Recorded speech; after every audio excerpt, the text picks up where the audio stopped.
প্রথমবারের মতো ঢাকায় এসে স্ট্রিট ফুড দিয়ে ইফতারি করলাম।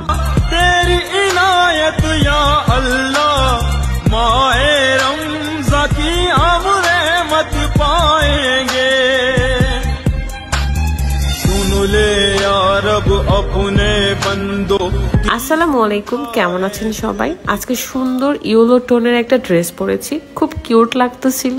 আর আজকে আমি যাব নিউ মার্কেটে। ঢাকায় আসার পর থেকে ফাহিম ভাইয়া আমার জন্য অনেক বেশি কষ্ট করতেছে। মানে আমার যেখানে যেখানে কাজ, বসুন্ধরা, মিরপুর, নিউ মার্কেট, সব জায়গায় ভাইয়া আমাকে নিয়ে যাচ্ছে। ভাইয়া আপনি যখন আবারও রাজশাহীতে আসবেন না, তখন এগুলো সব শোধ করে দিব, ঠিক আছে? আসলে ভাইয়া আমাদেরকে অনেক বেশি ভালোবাসেন, আমরাও ভাইয়াকে অনেক সম্মান করি, ভালোবাসি। যাই হোক, নিউ মার্কেটে কাজ শেষ করতে করতে আমাদের ইফতারি সময় হয়ে যায়, তাই আমরা আজকে স্ট্রিট ফুড দিয়ে ইফতারি করব। ঢাকাতে ফার্স্ট টাইম ফুটপাতে আমার ইফতারি করা। আজকে রাস্তার ধারে টুল ছিল যেখানে আমরা বসি এবং গ্রিল, নান, চাপ অনেক কিছু অর্ডার করি। ভাইয়ার অনেক পছন্দ দই চিরা, সেটা সে নিয়ে আসছে অন্য দোকান থেকে। আর অনেক ভাজা পোড়া ছিল, এত ভিড় ছিল ভাজা পোড়ার দোকানে। ফাহিম ভাইয়া খুব ঠেলাঠেলির মধ্যে আসলে সবকিছু কিনে নিয়ে আসছে। আর এদিকে আমি আরাম করে বসেছিলাম। স্ট্রিট ফুড দিয়ে মনে হলো জান শান্তি করে ইফতার করেছি।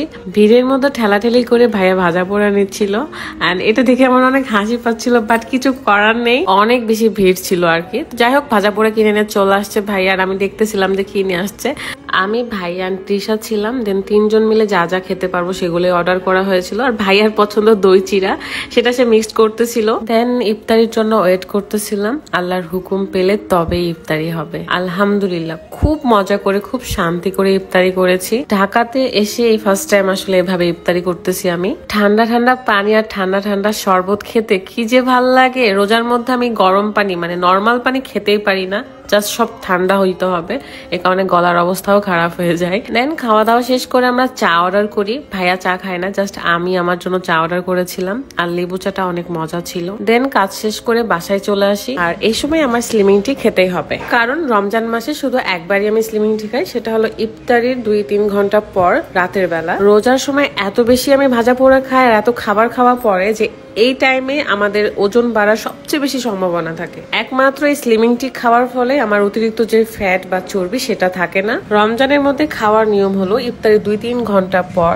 রাতের বেলা যখন ঘুমাতে যাই ঠিক তার আগে খেতে হবে। বানানোটা খুবই সহজ। ফুটন্ত গরম পানিতে 1 চামচের মতো স্লিমিং টি নিয়ে 3-4 মিনিট জাল দিলেই হয়ে যায়। ইউনিক কালেকশন ফেসবুক পেজ থেকে আপনার এই স্লিমিং টিটা পেয়ে যাবেন। পেজটা ক্যাপশনে দেওয়া থাকবে, চেক করতে ভুলবেন না। খুব সহজে আমাদের জন্য ওজন কমানোর উপায় হচ্ছে এই স্লিমিং টি। লাইটিং কমের জন্য চায়ের কালারটা বোঝা যাচ্ছে না ঠিক মতো, এটা কিন্তু সবুজ কালার। যাদের থাইরয়েড, ডায়াবেটিস আছে তারাও খেতে পারবে, শুধুমাত্র প্রেগনেন্ট আপুরা বাদ দিয়ে। কিন্তু বেবি হওয়ার 1 মাস পর থেকে খেতে পারবেন। আমি দীর্ঘ 2-2.5 বছর ধরে খাচ্ছি। বেবি যখন হয়েছিল আমার, তখন তো আমার অনেক বেশি ওজন বেড়ে গেছে।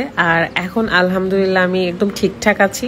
আমার স্লিমিং টি খাওয়া দেখে মুস্কানও বলতেছে, আপু আমিও খেতে চাই, তুমি কি খাচ্ছ? তার আমি বললাম এটা হচ্ছে ওজন কমানোর চা। দেন ওয়েও ট্রাই করলো, সেও কিন্তু স্লিমিং টি খাই। আসলে আমরা প্রত্যেকে চাই আমরা যাতে স্লিম থাকি, আমরা যাতে ফ্যাট না হয়ে যায়। আর এই যে মুস্কান বাচ্চাটা এত সহজ সরল, এত কিউট যে আমার খুব ভালো লাগে। আমি তাকে জড়ায় ধরেছিলাম এন্ড সেও আমাকে অনেক বেশি আদর করতেছিল, বলছিল যে মাথায় একটু তেল দিয়ে দিতে হবে আপুর। লাইফে ভাগ্য করে কিছু মানুষ পাওয়ার মধ্যে এরা দুইজন, ফাহিম ভাইয়া এন্ড মুস্কান আপু। সবাই আপনারা দোয়া করবেন তাদের জন্য, আমাদের জন্য। আজকের মতো পর্যন্তই, আল্লাহ হাফেজ।